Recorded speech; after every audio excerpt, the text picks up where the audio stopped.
We are glad you've joined us to hear this message from Center of Hope Victory Church.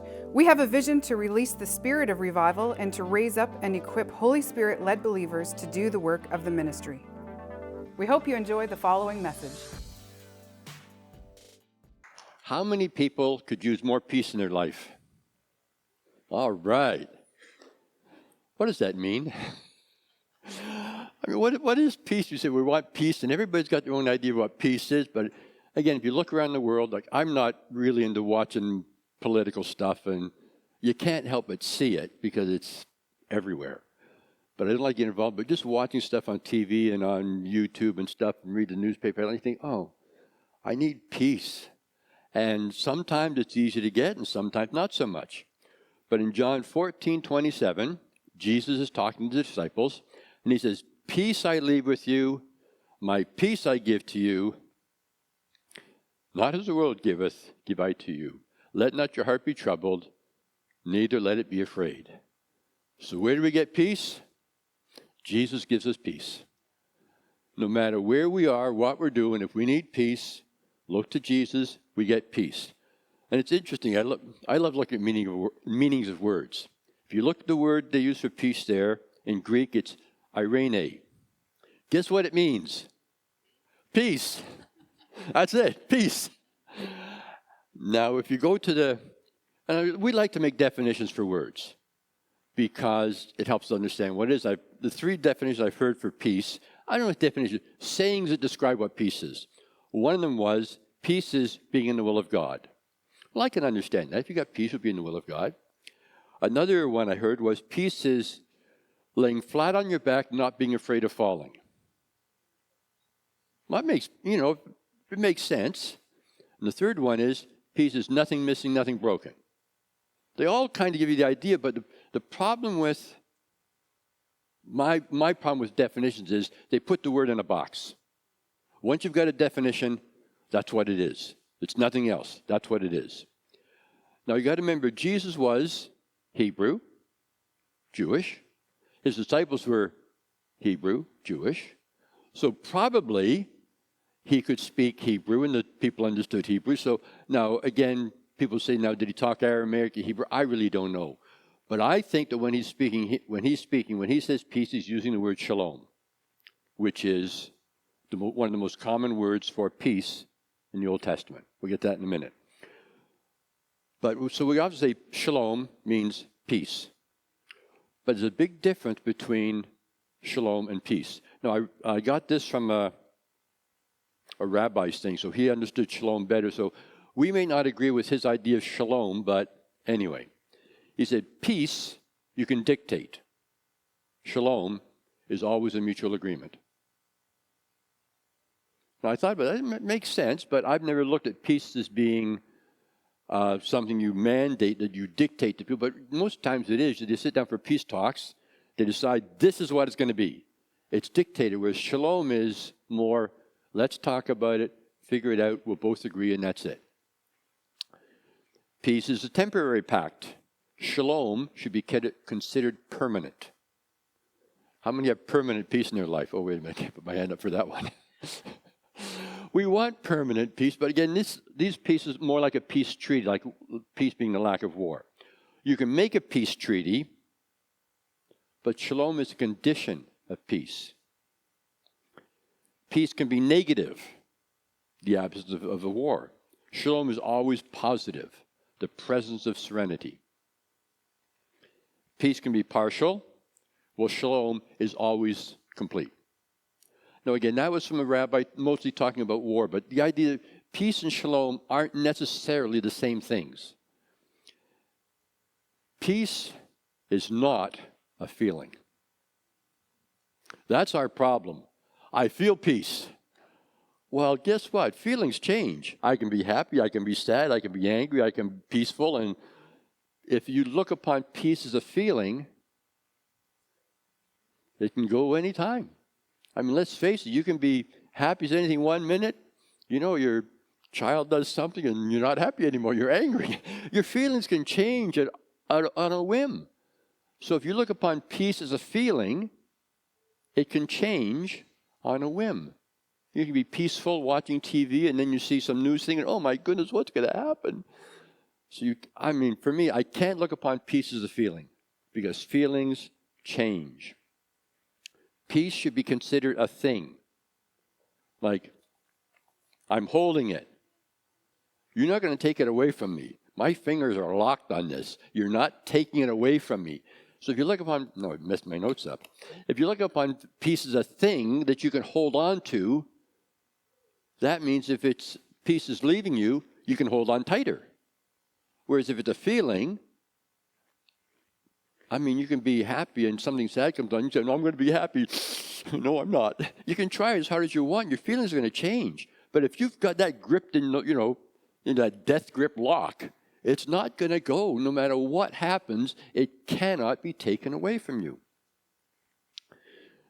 And now, how do we get there? Well, peace, it's got to be a lifestyle. You can't say, okay, I got peace now, but tomorrow, maybe not. It's got to be the way that you live, the lifestyle. Now, as I said, when we get a definition, it puts that word in a box. A lot of Hebrew words, again in my mind, don't have definitions. They have murals. I think Bert understands that. The peace, shalom, doesn't have a definition. Shalom has a mural. And when you see what the mural is, you've got a better understanding of it. And even in my notes where I wrote peace, peace, peace, peace, and I realized, no, it shouldn't be peace. It should be shalom. Shalom's not a feeling. Shalom, it's in there. Now there's, I counted, 1, 2, 3, 4, 5, basically 7 words in the Old Testament that are translated as peace. One of them is used for peace offerings. Three of them sometimes are translated peace, most often translated as being still. And one word for peace I found interesting. It said to scratch a line in the soil, to devise and make a plan. I'm thinking, now that's not shalom. That's a different word. It's haka, peace. No, not haka, sharash. But the idea of if you've got that line in the sand, like the idea you're grabbed on the line in the sand, it's not going to cross. Nothing's going to cross that line in the sand. But the word shalom shows up, there's like the root word, the one that comes from it shows up 316 times, which is way more than half. So the most often word in the Old Testament for peace is shalom. And it's spelled Shin, Lamed, Mem. It means to be in a state of wholeness. Now, Shin talks about your front teeth gripping something. Mem is Lamed is a shepherd's staff. And Mem is water or life. So what is it? You're gripping the staff that gives you life. That teeth, actually, that teeth is, that gripping feeling. Not just you got teeth, but that, the strength of a tooth when you try and open something, you grab it with your mouth and try and pull it. Your teeth is where your strength is. So the idea of, the teeth holding on, gripping to life. But that's the root word. But the actual word shalom has a vav added to it. So it's 2 front teeth, the shepherd's staff, the tent peg, which is the vav, and life. So it's that wholeness and completeness, but the teeth grabbing onto it, the shepherd's staff, and that tent peg. What's a tent peg do? It secures something. It's never going to move. You put that tent peg in, it's going to be there. So that shalom is the idea of it's there and it's never, ever going to leave us. Once it's there, it's not going to leave. But Hebrew is really, I won't say funny, it's an interesting language because the same thing can mean the exact opposite thing. The teeth can also mean destroy, as opposed to strength. Water, besides being life, can also mean chaos. Well, look at an ocean. Sometimes it's peaceful, sometimes it's chaos. So which one is it? Well, if you put the shalom letters together, it can be destroy, that which connects us or establishes us with chaos. It can not only attach us to something good, it can destroy the authority that's going to attach us to something bad. So peace not only is a good thing, it separates us from the bad things. We'll connect the teeth destroy the authority that connects us or establishes us chaos and water. This will be true peace when Jesus comes and fulfills his meaning, his thing, like we read. He destroys death, destroys the grave. That's what peace is going to be. And I heard a sermon once about the man on the cross beside Jesus, and I can never get that picture out of my mind now, but what peace he had. He's hanging there on the cross, and he says, Jesus, remember me. And in total peace. Jesus said, today you'll be with me in paradise. I mean, how peaceful. And I know it doesn't say that in the scripture anyway, that he had peace, but to me, how peaceful is that? He's hanging there on a cross, dying in pain and agony, and saying, remember me. And Jesus says, today you'll be with me. Destroyed all the chaos in that man's life like that. It was gone.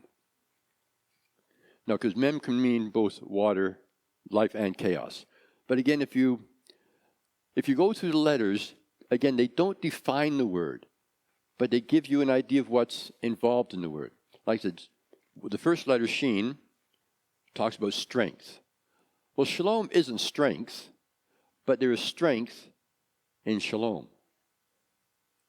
If you've got shalom, and I'm going to try to use the word shalom as opposed to peace, because peace, we all have our own ideas of what it is, but the Hebrew word shalom, there's strength in it. If I've got shalom in my life, I've got strength in my life. It's not just a matter of, well, I think it's going to be okay. I think I have peace. You know, I don't think I'm going to worry. But if you've got shalom, you've got that strength that says, you know what? It doesn't matter. That strength is there. And it says, faith not to be swayed by the circumstances of life. Like I said, you watch TV or the news and you go, oh my goodness. I mean, it doesn't take long to look at a news thing and say, what's going to happen in this world? But if we have the shalom, part of the shalom is faith not to be swayed by the circumstances of life. How many have circumstances in their life? Yeah, we've all got circumstances that just drive us crazy some days. But if we've got that shalom, we will not be swayed by those circumstances. Sheen also means to change something. You know, teeth change things for good. If I got shalom in my life, things are going to be changed for good, to the good. And this is another one. Again, when you look into Hebrew letters, some things just amaze me. It also means return to the path of the patriarchs, Abraham, Isaac, and Jacob. Return to, what was the path they were on? They were on a path towards God the whole time, a path to their promised land. So part of shalom is understanding we're on our way to our promised land. Like I've said to people many times, it's kind of an odd way to put it, but what's the worst thing the enemy thinks they can do to you? Kill you. We win. The worst thing they think they can do is the best thing. I mean, because I'm on that road to eternity with Jesus. The worst thing they think they can do is to kill me. I win. So if you got peace in your life, if you got shalom in your life, you have that idea of I'm moving on towards eternity with God the whole time. No matter what's happening to me, I'm a step closer to being with Jesus. No matter what is going on. Now I know, hey, these things are easy to say, trust me. But to lift them out sometimes is hard. But if you can keep in your brain, I don't care what's happening to me, I'm moving toward eternity with God. I'm moving on. I have shalom in my life. I'm moving on towards that eternity with God. That shalom will keep us going. Another one they have is shalom. Sheen can mean have an identity with a year. What's that got to do with it? Because from what happens from year to year, things keep growing. You know, the cycle keeps going. There's a consistency of growing from season to season. Shalom has that in it, a consistency of growing from season to season. The second letter is Lamed, which is the shepherd's staff. What does a shepherd do with his staff? He gets those sheep going the right way. He doesn't beat them with it. He pulls them, gets them going the right way. If I've got shalom in my life, I will allow the shepherd to guide me. And that's what we got to do. We got to allow him, because sometimes, how many are easy to guide all the time? Don't see many hands out there. We fight sometimes. We feel that nudging, but we fight it. Shalom in our life says, you know what? God's leading me. I don't have to know. It's like that idea of, you got your eyes closed, step forward. What's there? It doesn't matter what's there. Just step forward. But God, I want to know what's there. It's okay. Just step forward. And sometimes that's what we got to do. The shepherd staff leads us. We got to say, you know what, God? I don't know what's there, but you do. And in the long run, it's going to be the best thing for us. Lamed, again with that shepherd staff, also has the idea of practical teaching. But where do we get practical teaching from? From our Bibles. Shalom has that in it, an idea that our Bible is there to guide us. That's where we get our teaching from. We can get teaching from all sorts of ministers and preachers. It can be wonderful stuff, but if it's not based on what our Bible tells us, avoid it. It's got to be Bible-based. Third letter is Vav. It's a connection. It's actually a hook in the picture. It connects us, the connection between the spiritual and the physical. Well, if your physical body's not feeling great right now, but you know what? My spiritual body's fine. There's that connection. And if I have shalom in my life, I can rely on that spiritual connection and not rely on my physical feeling. Because how many have days when they feel like, do I really have to get up today? But if we get to the point where we say, God, it doesn't matter how I feel. I'm connected to you. And our shalom says, I'm connected to God. And again, these aren't definitions. This is part of the mural that makes up shalom. I've got that strength. I've got that connection. I've got that moving forward. I've got all these things in me that make up this mural of shalom in my life. Now, I found this one really interesting. Again, I don't know a lot of Hebrew grammar. I have to rely on the people that I read about this grammar stuff. If you have a verb, and you put a vav in the middle of the verb, it changes it from the past to the future. Oh, that was interesting. So shalom changes, having shalom in our life changes our past to our future. How many people have things in their past they wish they could just forget and get rid of? Well, shalom in our life will take those things in the past and move us into the future. And the future is closer to what? Closer to God. I mean, let's face it, our ultimate future is with God. So every time we're moving closer to our future, we're moving closer to God.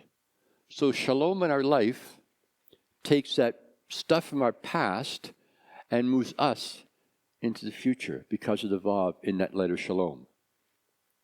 And the word, yeah. The last letter in shalom is mem, which means water, or the big word, all you people who've taken science and butterflies, metamorphosis. Shalom in our life changes us.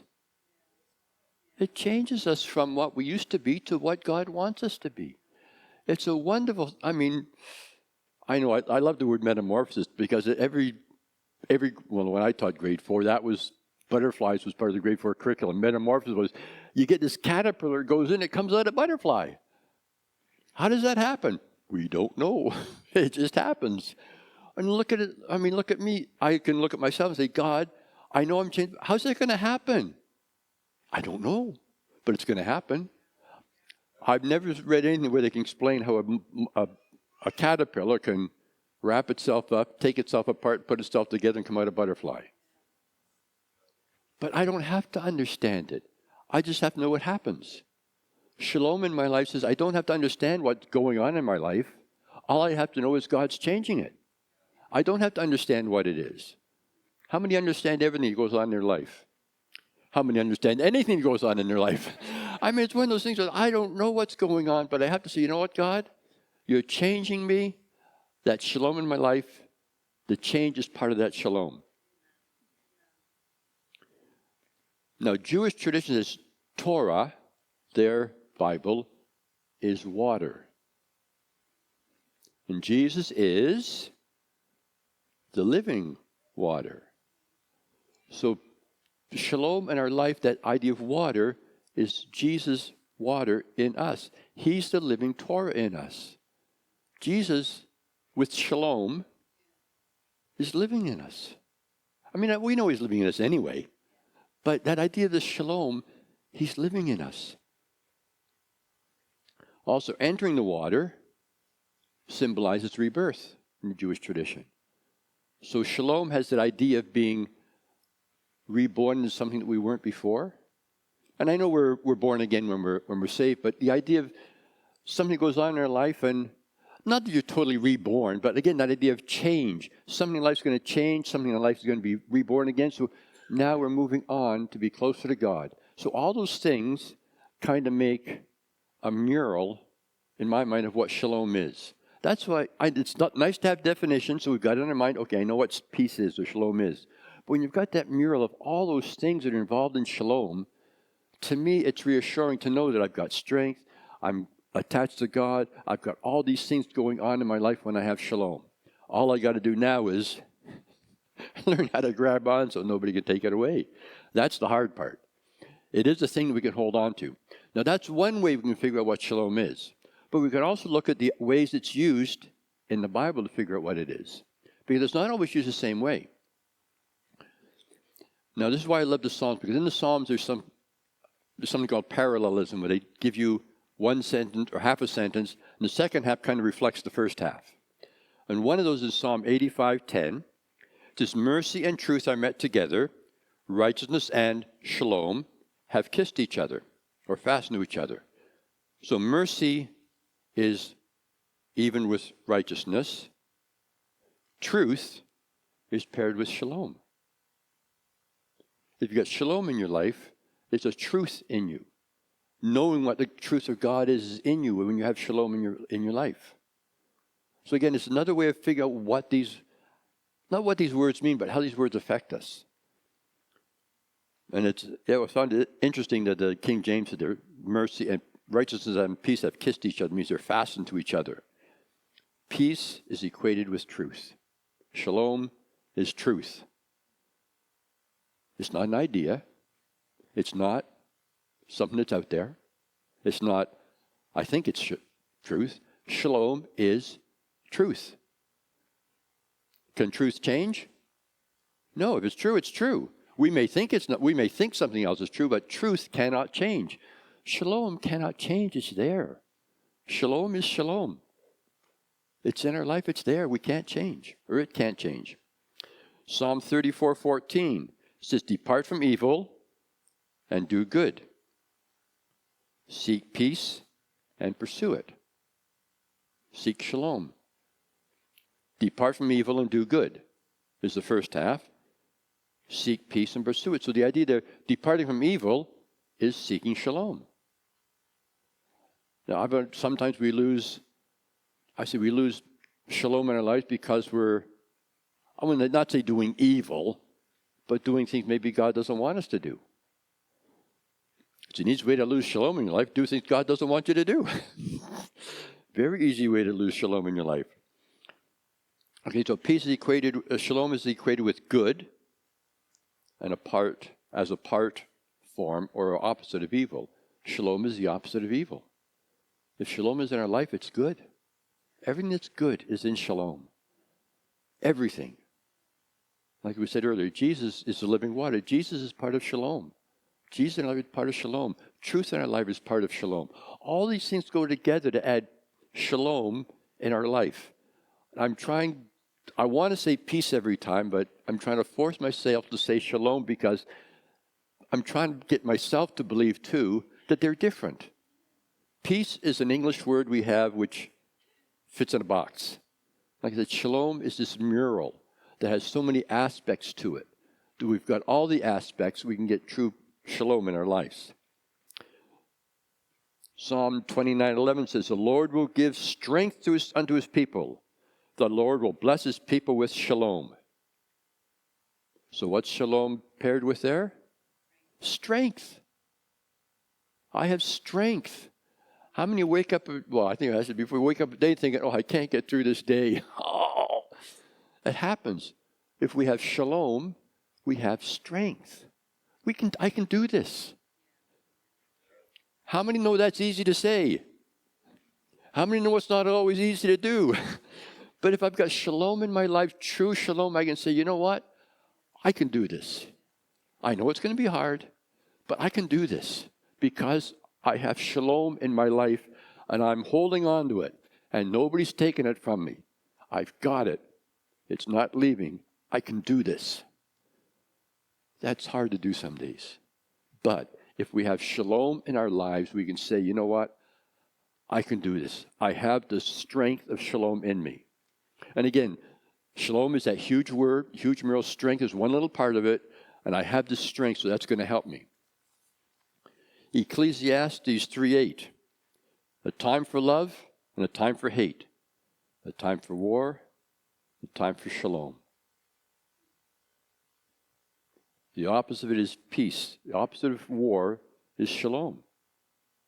That's not a feeling. Shalom is a thing. That peace is a thing.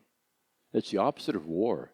And in our lives we have problems in our lives because I've got things in my brain doing this. Anybody else got that in their life? Things in your life are just getting at each other. But if I have shalom, it's the opposite of that. Things in my life sit there and they just lay on top of each other because that's the way God wants them to be. There is no fightings within.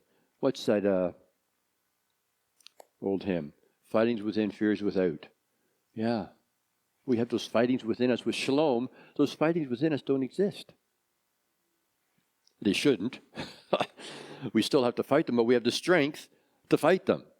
That's why I like this mural idea. It's got so many things in it. Isaiah 32:17, and the work of righteousness shall be peace, and the effect of righteousness, quietness and assurance forever. Both of them are righteous, but what is peace equated with? Quietness and assurance forever.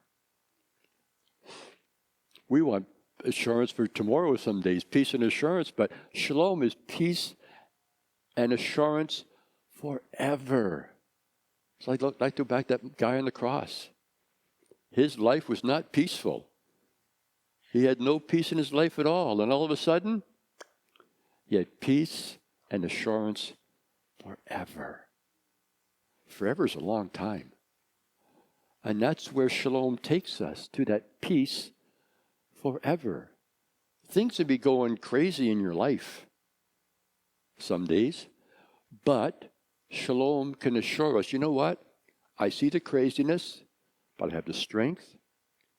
I have that lack of war, lack of fighting. I have all these things that are going to take me to peace, shalom, forever.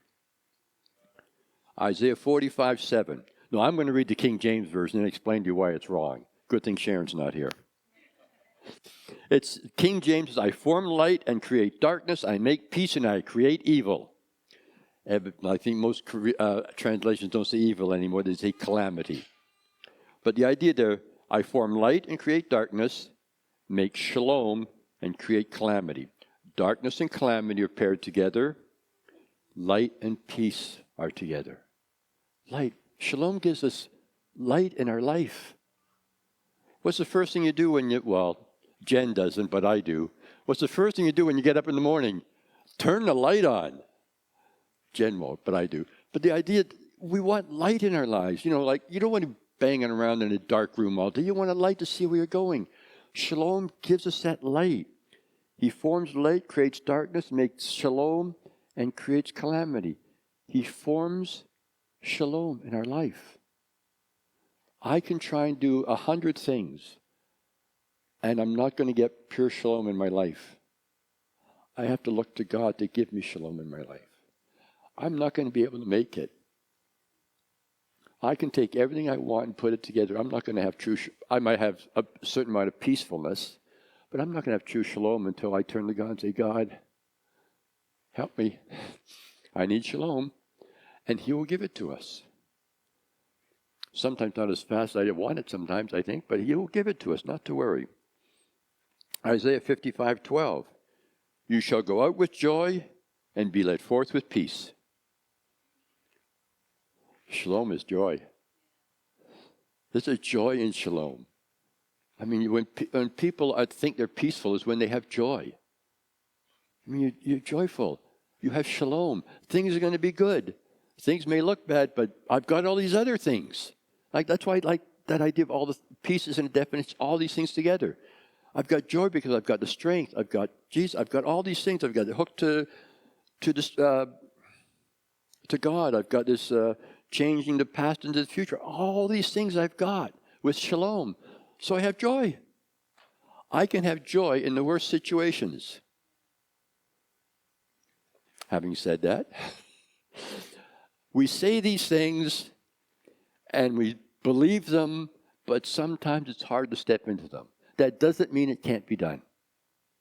It means we've got to go to the shalom where Jesus is and say, God, help me in this. I want your shalom to get me through this. Jeremiah 29:11. For I know the thoughts that I think towards you, says the Lord, thoughts of peace and not evil, to give you an expected end. So obviously, shalom is the opposite of evil, but it's also, shalom is an expected end. What's my expected end? To be with Jesus. I mean, what better expected end could there possibly be? How many people would like how many people would like $1 million tomorrow? Oh, come on, everybody would. But really, I mean, it'd be wonderful, but if you've got a choice, $1 million tomorrow or Jesus in the end, I'll take Jesus in the end any day. That's what that shalom is, knowing that no matter what we get, it's not as good as what is in the end. He will give us shalom gives us the expected end. So no matter how bad things might be in my life, you know what, God? I've got that shalom, I've got that expected end. That one day I will be with you in your arms. It doesn't matter how bad it looks now. One day I will be in your arms. That's the shalom we need. Jeremiah 33:6. Behold, I will bring it health and cure, and I will cure them, and reveal unto them the abundance of shalom and truth. So what's shalom paired with there? Health and cure. Shalom brings a healthiness to us. I know again, you'll know it, I don't know where it is, Mary Hardwood's good like a medicine. That shalom will help bring us health. I mean, doctors will tell you worrying will make you sick. I mean, not Christian, just doctors will say, too much worry will make you sick, give you ulcers, all sorts of stuff. Shalom gives us that healthiness because we have peace. We have that assurance, you know what? I'm going to get through this.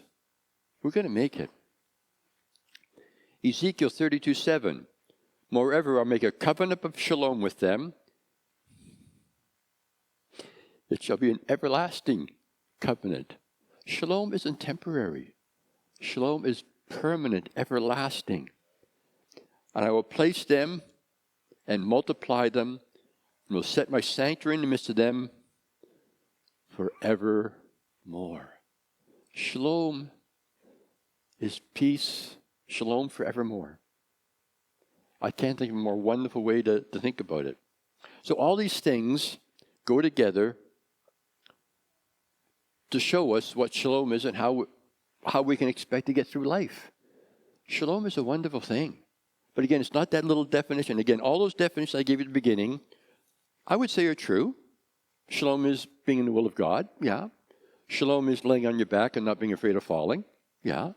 Shalom is nothing missing, nothing broken. I can see that. All those are right.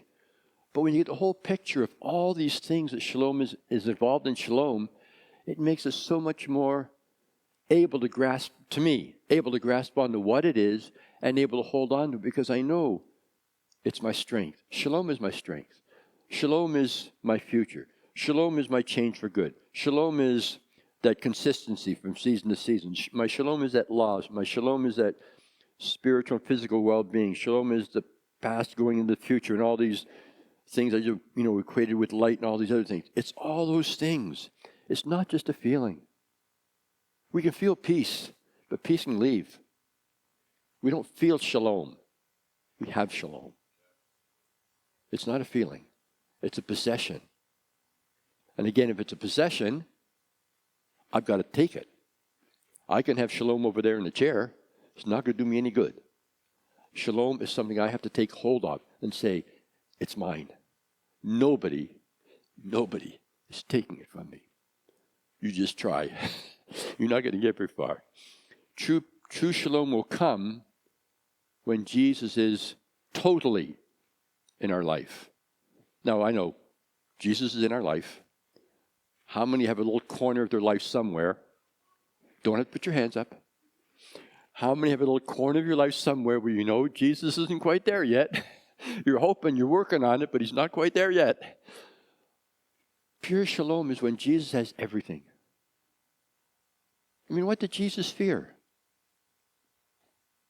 I mean, think about Jesus. Jesus, to me, is shalom. Like I said, that first verse was, peace I leave with you, peace I give to you. Well, he was giving himself. Jesus is shalom. I mean, it's just his life. Did the storms bother him? He was sleeping.